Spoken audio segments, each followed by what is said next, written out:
Good evening, and happy Sunday to everyone. Once again, we just want to say thank you very much for taking the time to.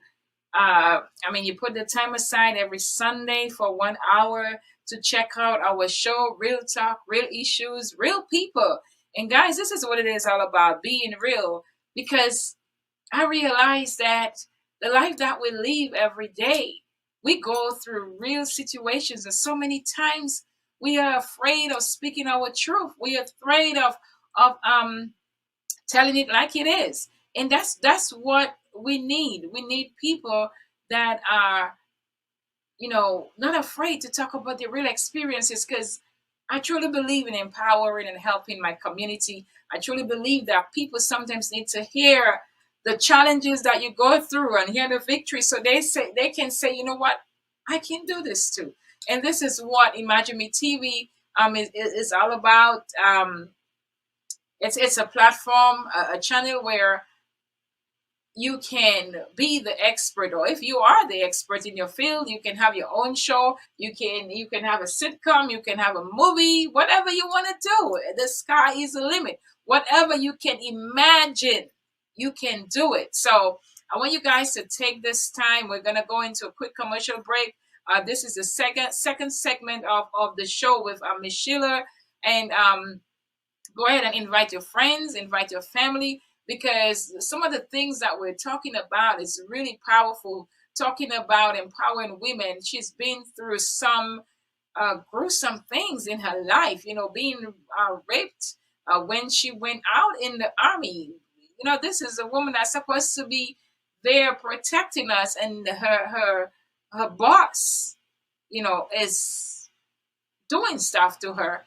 And I want to give her the whole story. She tells her story, but anybody that that may have gone through it, and or may just invite as many women as you can, because we want to pour into our sisters. We want to encourage them, let them know that they're not alone.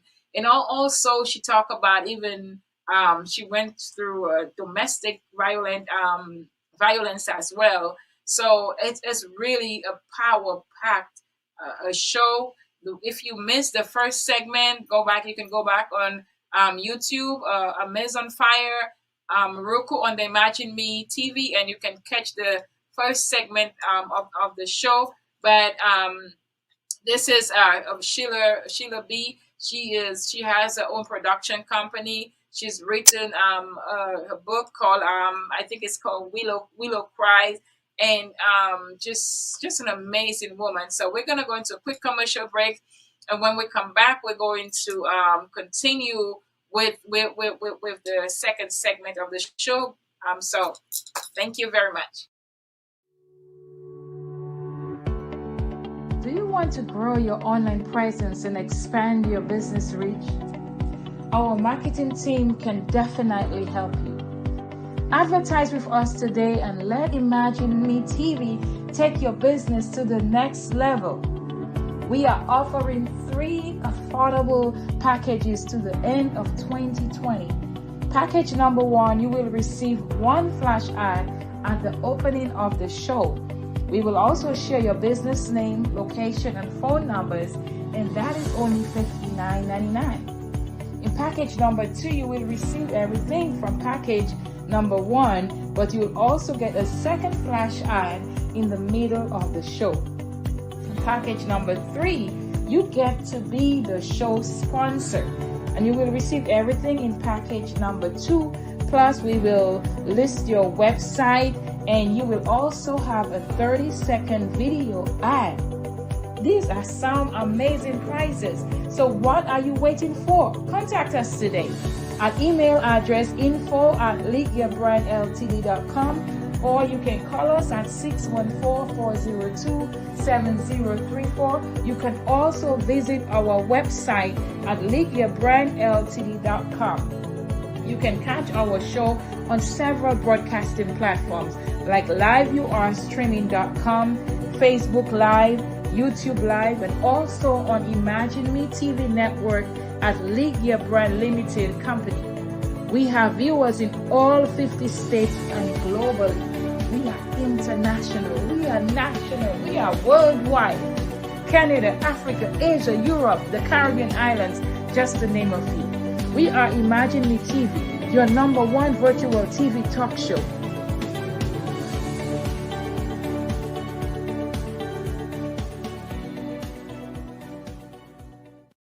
So once again, if you're just tuning in, this is Imagine Me TV, real life, real issue. And today, my fabulous guest is Miss Sheila, and this conversation that we're having is real talk, real issues. She's talking about her experiences, her challenges, her joy, and I'm telling you, it is really empowering and uplifting. So, my sister, we're gonna jump right back into it. And the question I want to ask is to you tell us a little bit more about you're a domestic violence and sexual assault survivor. Whoa.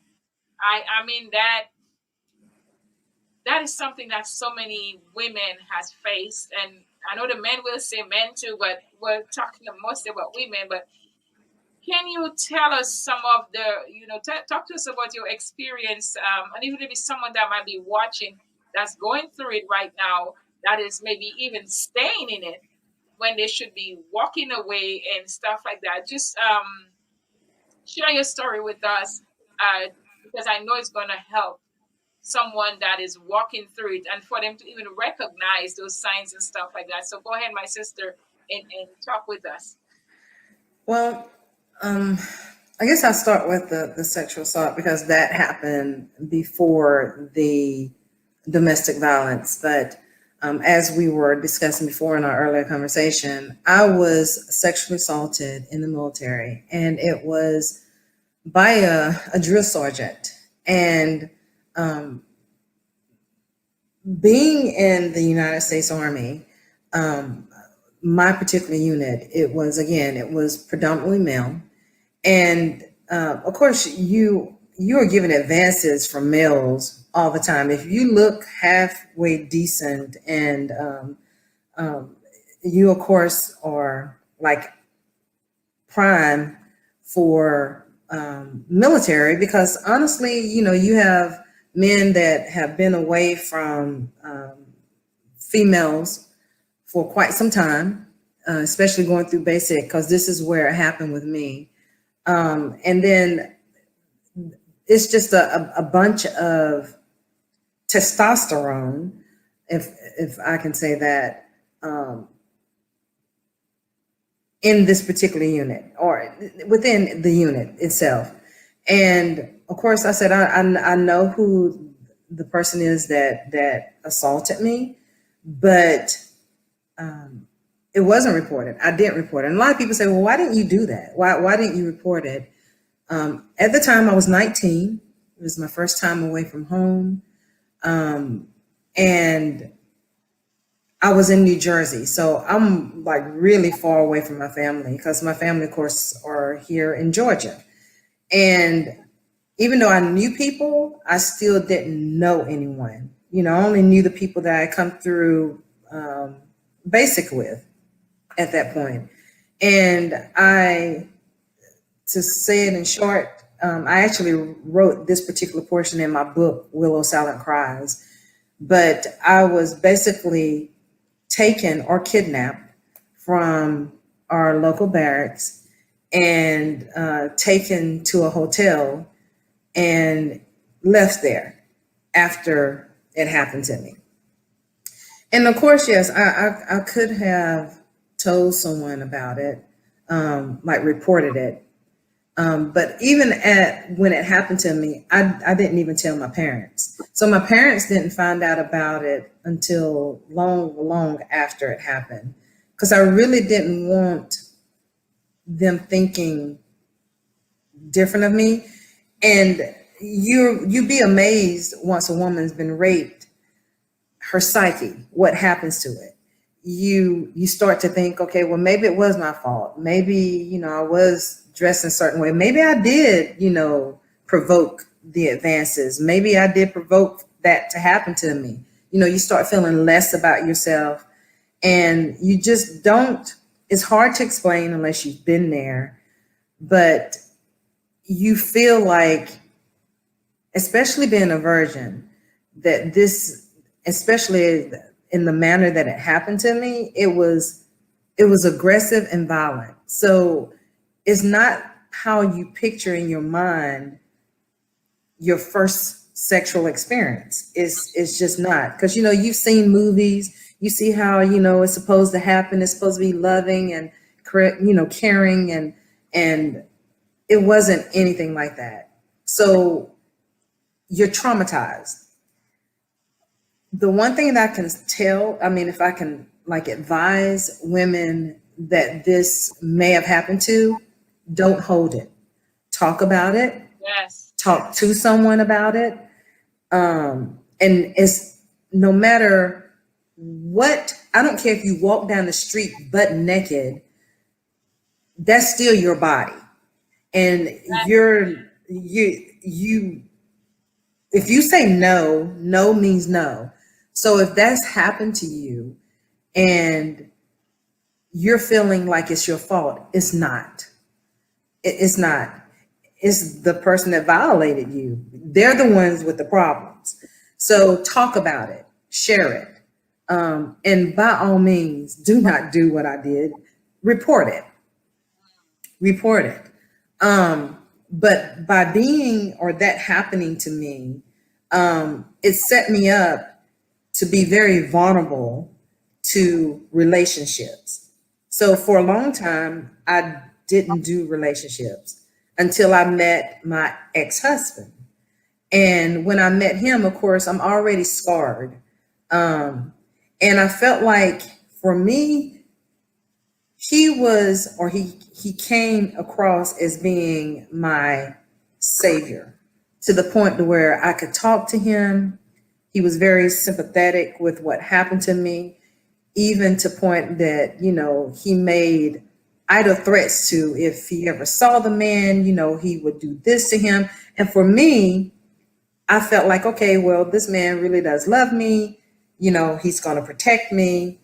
And even though I saw red flags, women, I have to stop here for a minute. If God gave us this wonderful and beautiful, beautiful sixth sense, we avoid listening to it. Yeah. We tuck it to the side because we feel like as women, we can change. We can make things different. Stop it. I mean, really. Exactly. Listen, if you feel it and something just doesn't feel right, listen to it. Take heed to it, because I saw all the red flags in the beginning with my ex-husband. I knew he was running around with a bunch of different women. I knew that he wasn't truthful. And at that point, he never, when we started dating, there was no indication that he would be violent or that he would be abusive. And I didn't think that. So I went on to accept the things about him that I knew I didn't want, like the other women and him lying to me, because I just really did want to be with him. And it's hard for people sometimes to understand. It's like, well, why did you stay in a relationship with him so long? And you knew all of this. You knew he was cheating. You knew he wasn't, doing you right. Don't judge. It's really, really hard to explain in a woman's mind, because you start, especially if you've been abused or things have happened to you in your past, for you to wrap your mind around this man not loving me because he's staying with you. And as twisted as this sounds, he's still staying with me. So he must really still do love me. This man really does love me. He really does want me. And then when he asked me to marry him, I was like, oh my God, he wants me to marry him. But even going into the marriage, I knew it wasn't right. And the abuse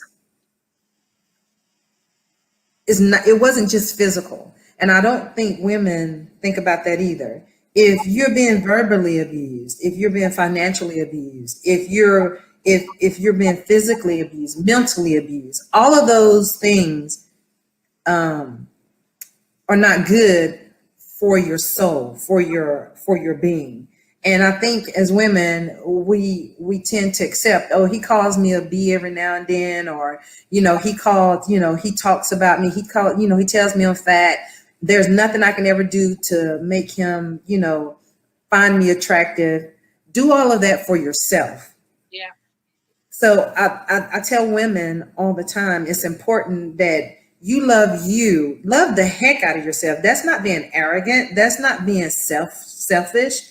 Love you, because if you love yourself, you know how you want to be loved, then all those red flags are avoidable, because you know what you're going to, or you're wanting to accept in your life. And you won't be in those types of relationships. Whatever you put out, that's what you're going to get back. And that's exactly what I got. So the abuse from him was, like I said, it was more than just physical, it was mental. I felt less of myself. I felt like nobody else would love me. And he said that more than a few times. You haven't already made family. What other man is going to want you? Wow. And I stayed with him for 13 years. 13 years. And while the experience made me stronger, I wouldn't encourage a woman to stay in a relationship where, first of all, there's violence. Yeah. And the resources that are available now, and the laws that have been passed now to protect women, there's not a reason for you to stand for any violence. It's not love.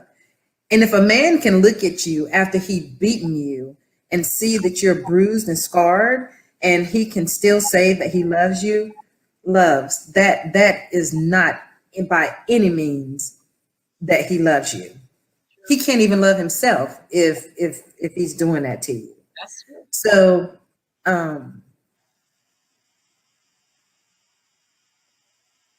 I stayed in it, and this is the truth. I stayed in it because I wanted my children to have a mother and a father in the household. And even though I was primarily, if I really truly think about it, I was the breadwinner, because he was having like these little odd end jobs. So it wasn't an excuse for me to stay, but in my mind, that's what I saw as a reason to stay. I wished I hadn't have, but I'm glad that I did. And I'm glad that God brought me through it, because I'm here talking to you now. Yes.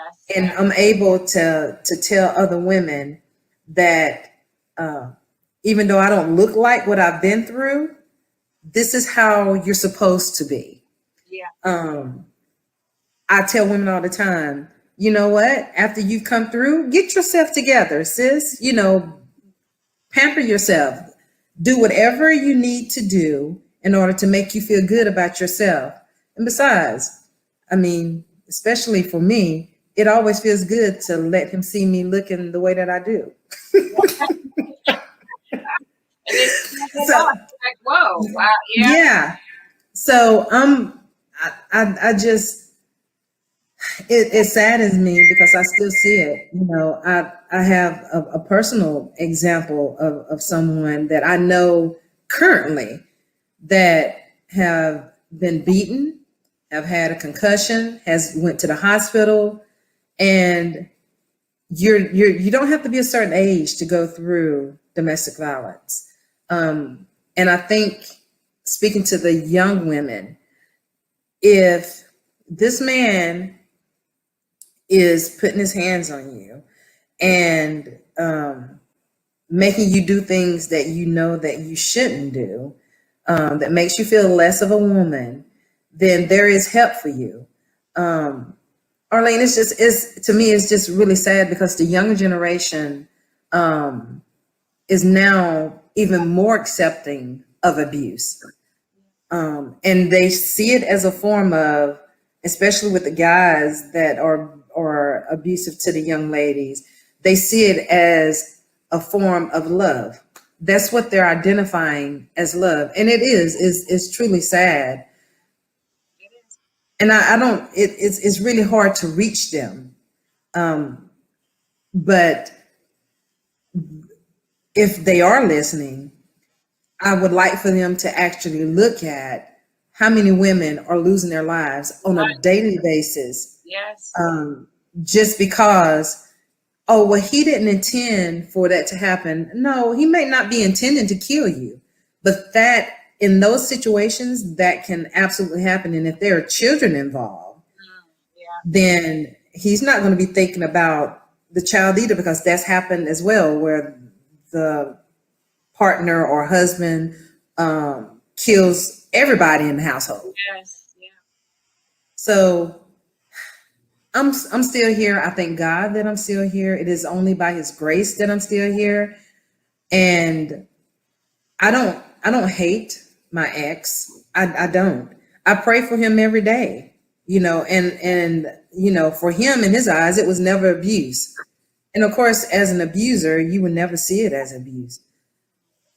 But I just pray that if anyone is listening and they are going through it, make sure, first and foremost, that you strategize with providing yourself with a safe exit strategy. And if you don't mind, I really honestly would like to tell women about that.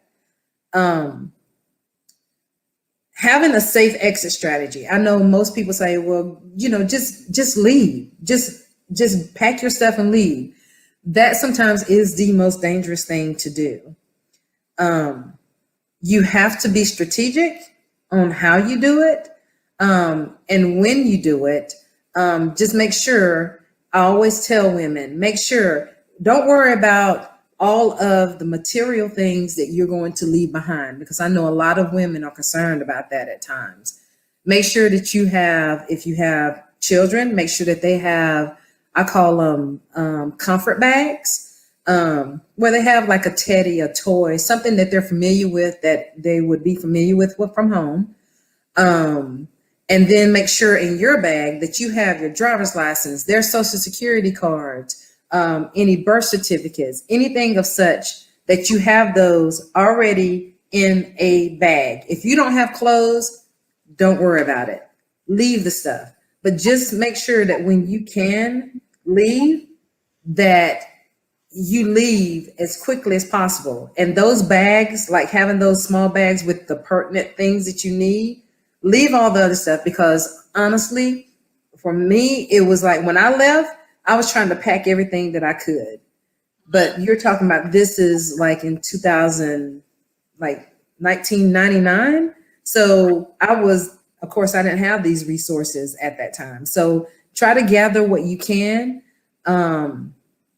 in the form of very small, that you can grab and go. Yeah. So I pray, even though I know that it's never going to completely go away, but I pray that if you are listening, that you do seek help, that you truly do seek help. Yeah. And I'm sure that I can provide some information to Arthlene that she can put up, that can be a resource for you. And there are places that you can go. There are people that you can help, that can help you if you want to leave, but you have to be ready to leave. And that's the very starting point. People can want to help you, but I've tried to help women that just don't want to leave.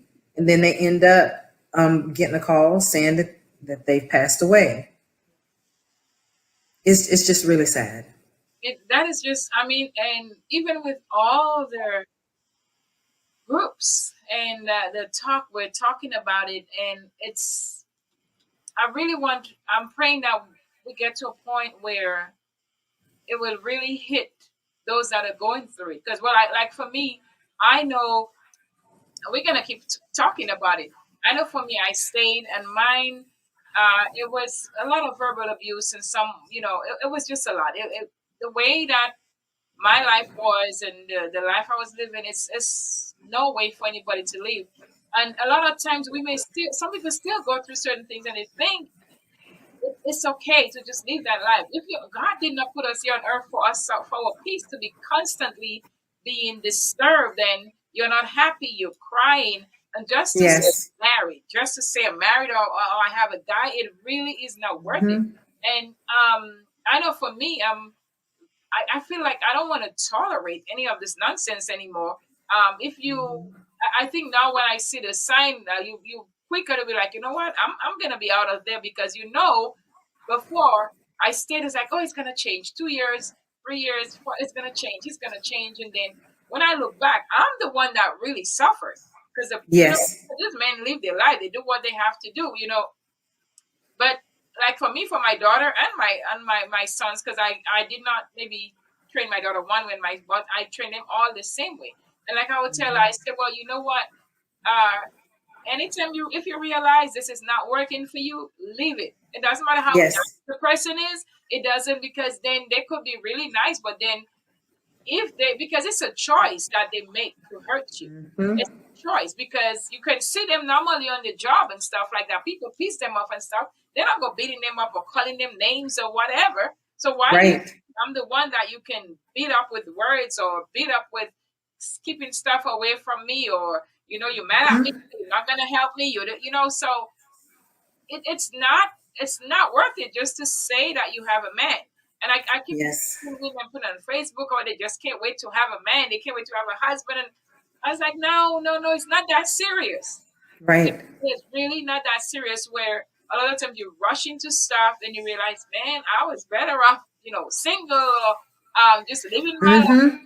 because it really is not worth it. I mean, I was married for 23 years, and yeah, there were good times, and I have three wonderful children that came through it. But I would not encourage anybody to do it the way that I did it, because then we want to Yes. encourage women to speak out. Speak out. Don't Mhm. be a secret. 'Cause if you don't speak out, you might end up dead. You might Yes. end up with a broken face, a broken arm. Yes. Speak out. And no man Mhm. that loves you, that cares for you, they're not gonna call you out your name. They're not gonna try to Yes. belittle you. They're not gonna try to, even when, because we all have a choice. You can say, you know what, this woman is really pissing me off, but you know what, she's my wife, or she's my girlfriend. Me, even as the strong man, or the leader, whatever, I'm still going to embrace. I'm gonna just and I know it's vice versa as well, but a lot of times we don't know what these men have been through. And Yes. there they are, taking it out on us, getting the high or whatever it is from us, and then we just keep taking it. So women, we have to know that we're okay. If you have a husband or don't have a husband, you'll be okay. But don't stay there and take all of this, because you're looking back 10 years and it's like, wow, there was no change. Hmm. So, both of us, we've been through it, and we can keep Yes. going with this topic. And man, but we still have a few more questions that we Yeah. want to go through. Women.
Here signs that can help individuals to recognize their abusers, which I know you talk a little bit about that too, and some of the experience that we have, and we're talking based on our experience. So, what are maybe some of the signs that you think that are there, but sometimes we ignore it?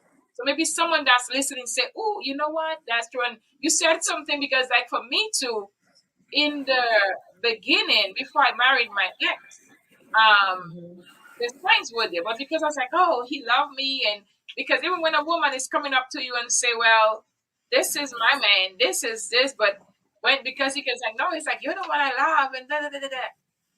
I felt hurt, you know. And even at the beginning, you see certain patterns that 3 months after you married, 6 months, and you're there, like, oh, and the sad thing though is that there's some people that actually stay their whole life and Yes. 40 years and 50 years and say, well, we've been married 6 years, and it but it wasn't where it was like a loving relationship. Why? Mm-hmm.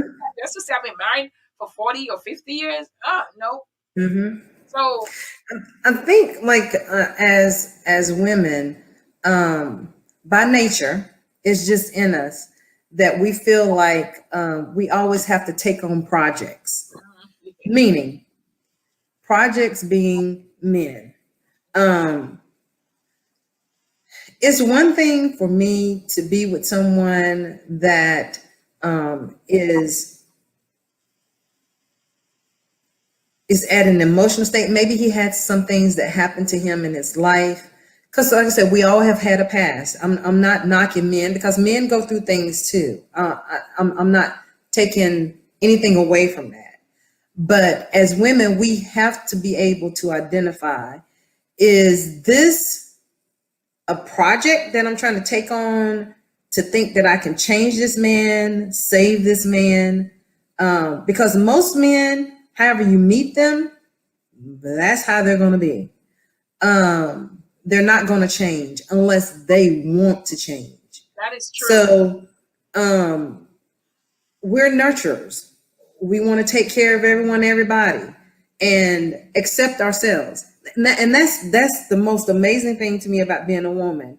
We can like take care of everyone else except for ourselves.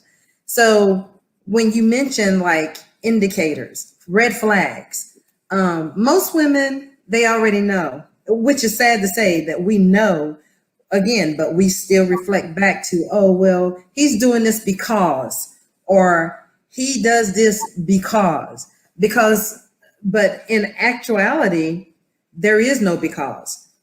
He hits you, period. This is not acceptable. And I think once we change the way we think about it, but as well as we allow ourselves to word it, then I think things will actually change within us. A woman is being abused. If this man at any point in time, this is the whole mental abuse. And I want to focus on that because physical is, you can see that. You know, if a man is punching you, if he's beating you, that's a given. But if a man is, like you said, belittling you, calling you out of your name, making you feel less, making you feel like you can't do anything, like you can't be accomplished. He doesn't want you to improve yourself. He doesn't want you, if you're overweight, he doesn't want you losing weight. If you start to lose weight, then he's more aggressive with you. If he doesn't want you to be around your friends, if you start seeing him take away from, wanting to isolate you from friends, from family, moving you away, not wanting you to talk to friends, listening to your phone calls, monitoring your phone calls, any of those things, I really, like I said, the mental abuse side of it is far harder to see. It's just harder to get over. The physical abuse from someone, you heal. The scars are still there sometimes, but you heal. But the mental abuse is here. So that messes with everything. Yeah. So if you are a woman and you are in that type of relationship, I'm here to tell you it's not right. A woman is like a flower, and I know people have used this analogy many, many times before. But you think about a flower. If you don't water a flower that's intended to grow and produce beautiful colors, beautiful petals, if you don't water it, nourish it, put it in the right soil, it dies. women are the same way.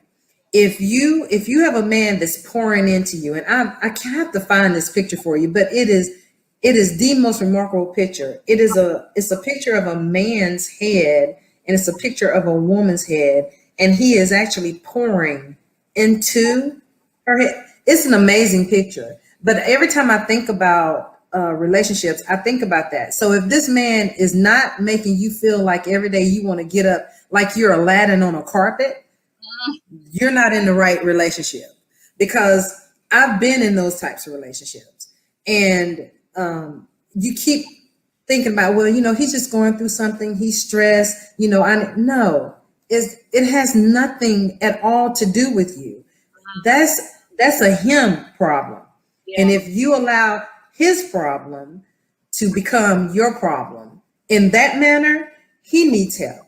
And if he doesn't want to seek help for that, then that's your exit out of the relationship. And most women won't leave because it's not something that's being physically done to them. But that's abuse as well, Yeah. because it's not allowing you to be the queen. And I always say that. It's not allowing you to be the queen that God intended for you to be. True. You are a queen. You're not intended to be a punching bag in any shape, form, or fashion. And that's just a punching bag for physical, mental, any of those abuses. You're just not.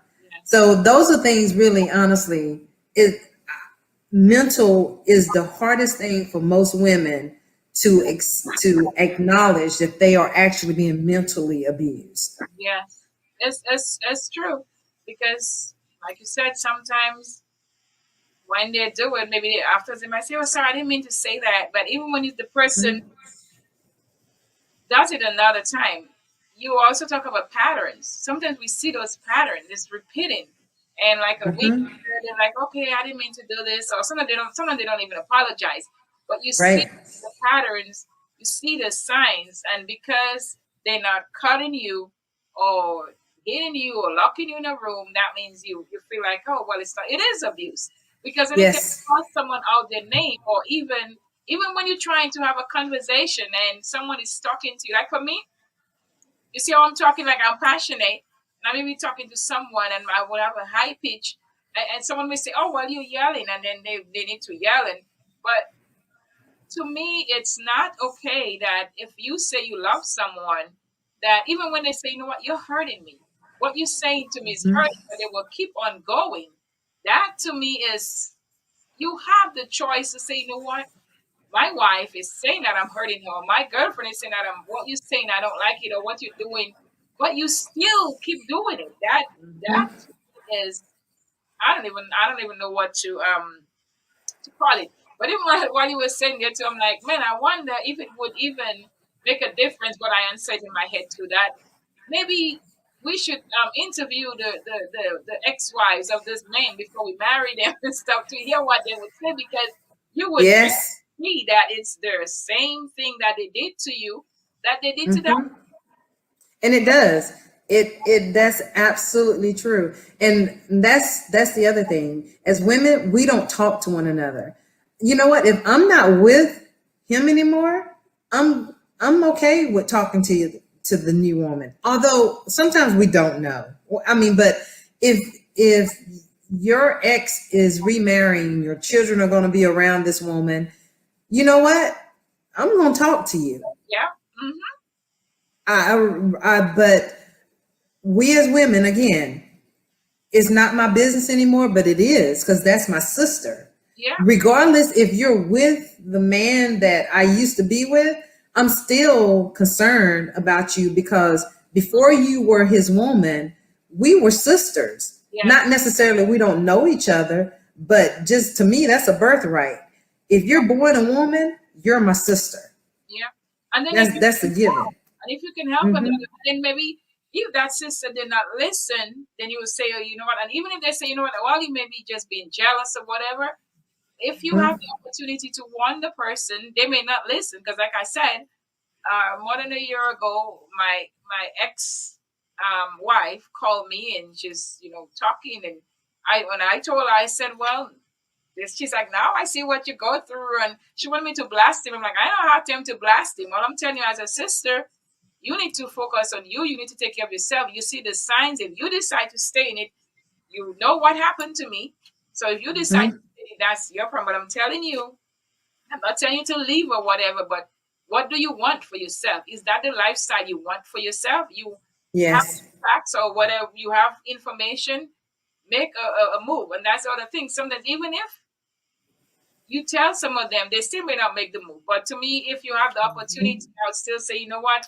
Hey, because you never know what someone might listen. Someone might listen to you. Yes. This is what, or even if they may still say, well, you know what, I'm still gonna marry that man. But maybe when they do it, they see things starting changing. You might be able to find help sooner than having to stay 10 years, 8 years. And Yes. I think that we need to talk about whether we are in the secular or in the Christian church. And I think a lot of times, and people may say, I'm always bringing the Christians into it or the church into it, but this is my Hmm. background. This is where a lot of us get hurt even more because of the Oh belief yeah. that we have that, you know, you Yes. saying stuff and you got to just pray about it. It's going to know. This is real life that we're talking about, and people's lives are on the line. And you will, Mm-hmm. a lot of the creepy people, creepy men, that's what they know. Well, women in the church, maybe some of us are trusting or whatever, or we're Yes. praying to God for a husband, and then the devil send this narcissistic fools, and Yes. women get caught. And that's why I say, be careful what you just keep praying for and just putting stuff out there. I want a man, I want a husband. The devil Be gonna specific. do, yeah, and then just say, you know what, God, seek God about it. If it's your will, if Hmm. it's your will that this is, you have a man for me, then I'm gonna just wait. I'm gonna just trust you. I'm not gonna try to do it myself because Amen. our life. And a lot of times, Amen. children into these relationships, and they have to go through this mess. Yes. So we really have to think. Even maybe when you're young, you may not be able to think straight or think about it, but even when you get to a certain age, say, you know what, this is not the life I want for myself. As a woman, there's too many examples, and that's why we have to stop. That those that are hearing it will say, you know what, man, this is, women keep warning us, they keep talking to us. Let me tell you Hmm. this. That way, Yes. I might be able to save my life. I might be able to save my sister, save my Yes. children. So it's a conversation that we keep having, and we're not gonna stop even if they don't listen. We're gonna keep going. Right. It's like all the stuff that's happening to Black people. We're gonna keep on Yeah. going. We're gonna keep on fighting. We're gonna keep on pushing because it's our right. Hmm. You know. Exactly. Exactly. Wow. Okay. Okay. So, well, pretty much we did answer the part. Why do some women remain silent or stay in a abusive relationship? We did talk about that. So, we just a couple more stuff that we want to just touch on real quick. I want to also congratulate you on your production company. You are the director and short film maker, writer with the recent launch of your production company, Sheila B. Production. Who and what inspired you to launch your own production company? And even before you answer that question, again, the reason why we do this is to say to let women know, even if you've been through a lot, don't just stay there and don't try to seek help, because that's where when you finally were able to get out, you seek help. But look at the blessing that you have right now. Oh So yes. it's gonna, even if you have to leave and run away and get away from this abusive relationships or whatever lifestyle that is not fulfilling you, that is not purposeful in your life, make that move, because you just never know what door that God is going to open. And if you don't make a move, That is so true. so tell us a little bit more about your the company and stuff like that. Well, I touched on it a little bit earlier. Of course, with COVID and all that was happening, even prior to COVID, I was diagnosed with lymphoma back in 2018. And I've been through many, many rounds of treatment, and I'm still here. I lost some of my hair, but that's okay. I still have some, so I'm thankful to God for that. And even if I had lost all of it, I'm not really, hair doesn't really mean anything to me. So, but when I lost my job back in December of last year, because of COVID. I was like, I need to do something. And usually if, I'm going through things or, I got stuff heavy on my mind, I'm a writer. I write a lot. My mind, as I always say, lives in the galaxy. And I say the galaxy because the galaxy is so open, so vast, that in this lifetime, I would never be able to fill it, but I'm going to try to. And that's with my writing. So I decided that I would start writing, and I had picked the pen up a few times and started writing different things. Stuff will come to your mind. Like I keep a notepad by my bed.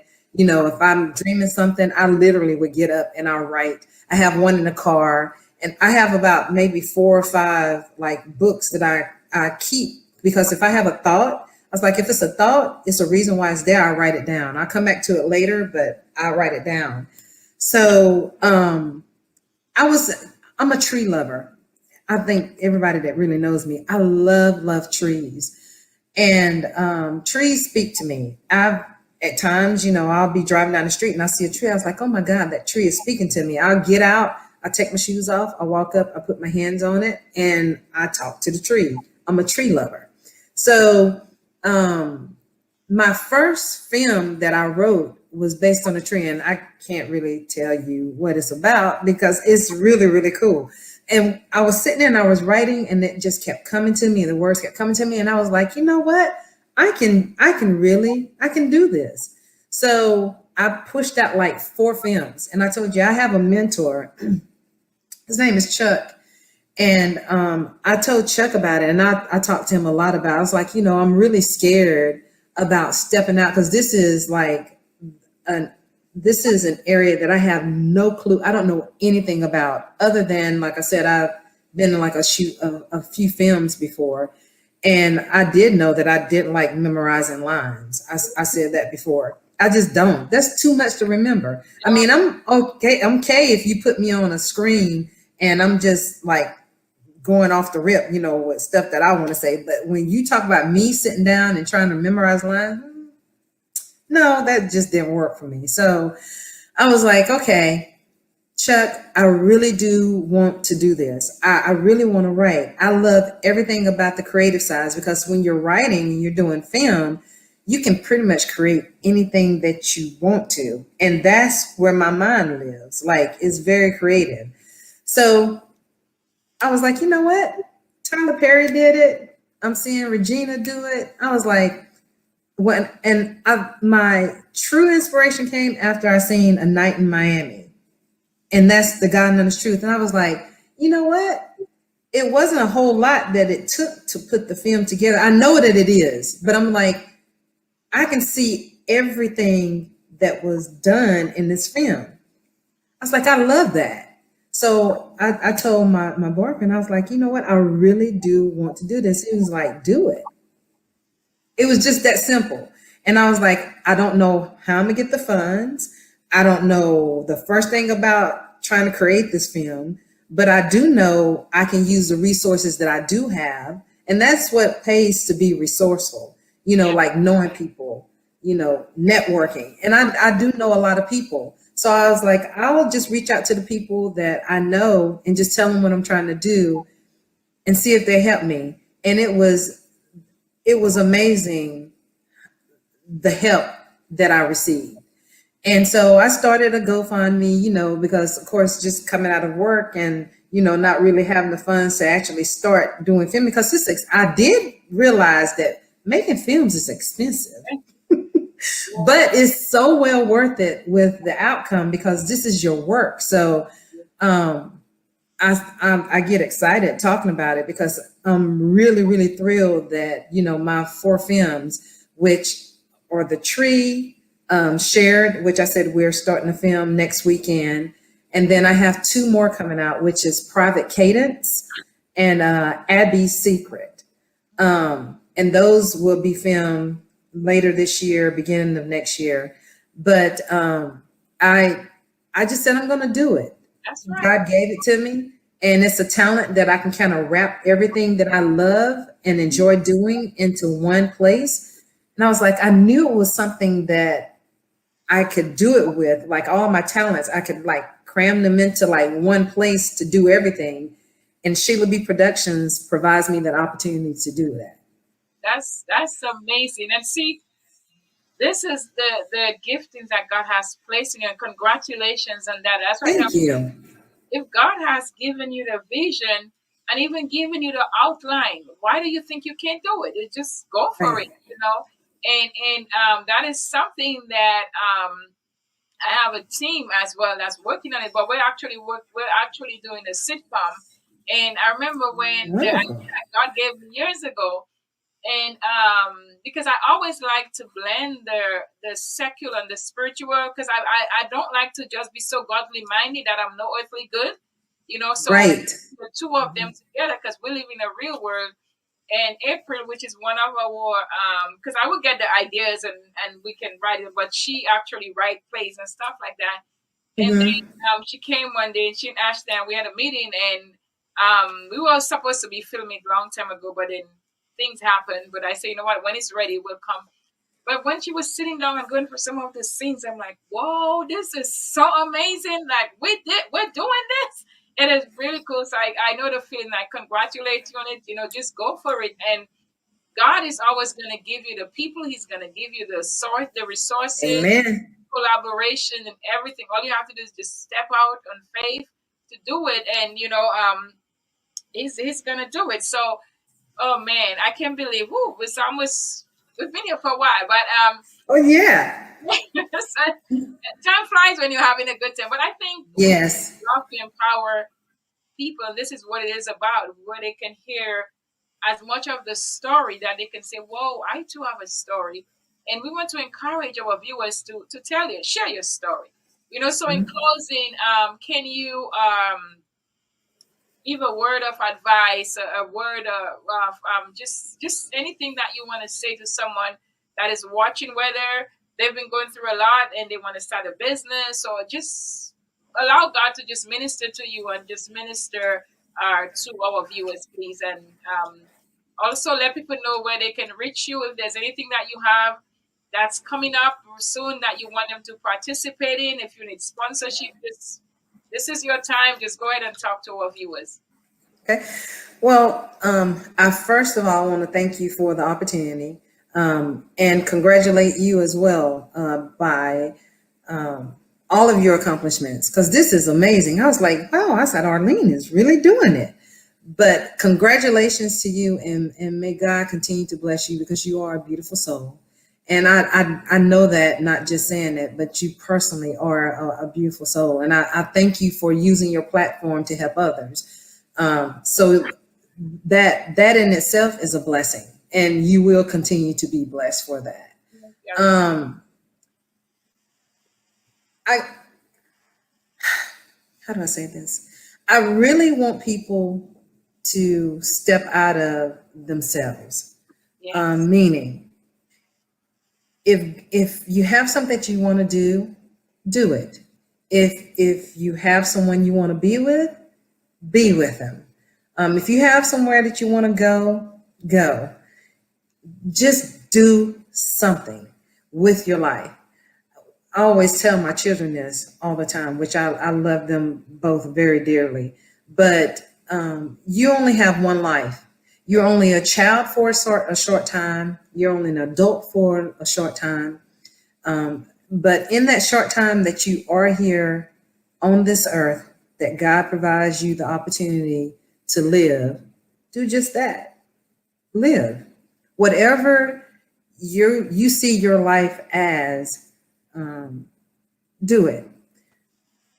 I don't have a template for my life. I think as a child, you say, okay, I want to be a veterinarian. When I grow up, I want to do this, I want to do this. But I'm at the point now where it's like, you know what? I just want to be in the place where I know that I'm at peace with my life, that I'm happy. And it's funny, like when you get older, your life changes, like your priorities change. Like right now, I'm on a happy, and it's not even a pursuit. It's just the point of being happy in my life. So whatever brings me happiness to my life, that's where I want to be at. And in the end, that's ultimately what it is, because none of what we acquire here on this in this time in our life we'll be able to take with us. And that's the one thing. It's like it's a whole bunch of millionaires in the cemetery, and they're not known. So if I have it, I'm going to give it. If you have the means of helping someone, help them. And for the people that I know that have money, that are able to, you, even your children's children won't be able to reap the benefits of the money that you have. If you have that opportunity, because that's what God wants us to do. You have a circle, and in this circle, you have all the things that you need within that circle. And after those things are met in that circle, anything above that, start to give away. Give it away. Yes. Because your needs are met in that circle.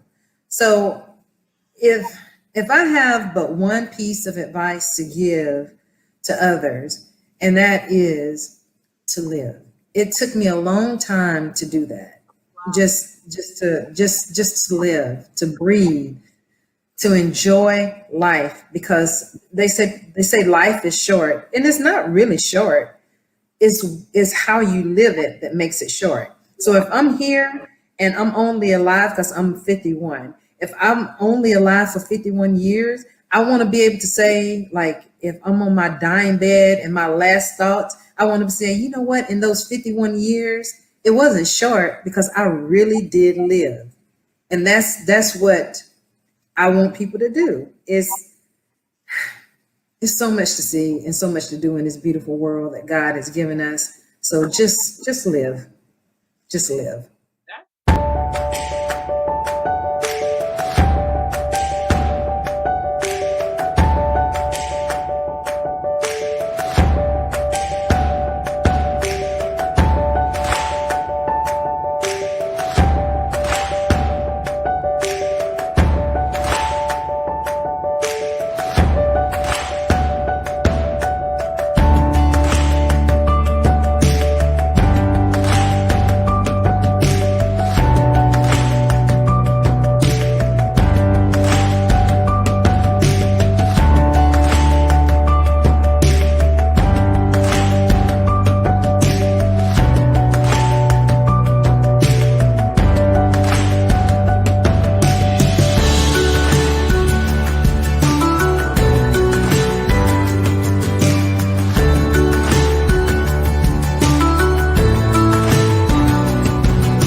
That's a good way to close it. Just, that is so powerful though, because it talks about what we were talking about, women.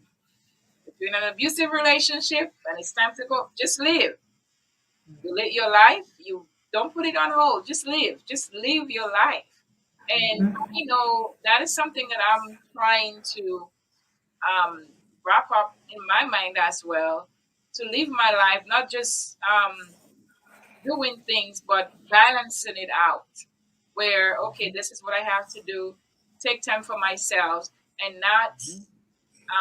I'm not gonna be able to please everyone. I'm not gonna be able to say yes to everyone, and people are going to come at you and try to make you feel guilty. But I'm getting to a point where it's okay. I am not going to live in guilt anymore, because that's no way to live, and that's a lot of No. some of us do that. We live in guilt, where people guilt us in doing things, making commitments that we know that I really can't keep it, and that's not living. That's just No, yeah.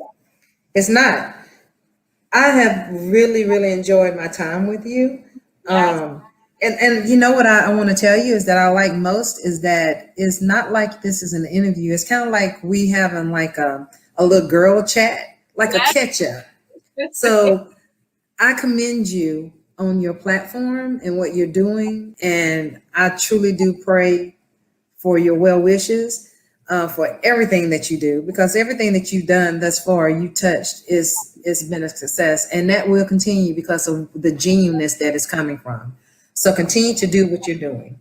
Thank you for those words of encouragement, and I just want to say thank you very much for taking the time, because I know that you're very busy. You have a lot going on. Congratulations on the plays and the short films. Oh, you did not tell the people where they can reach you if anyone needs to reach you and stuff like that.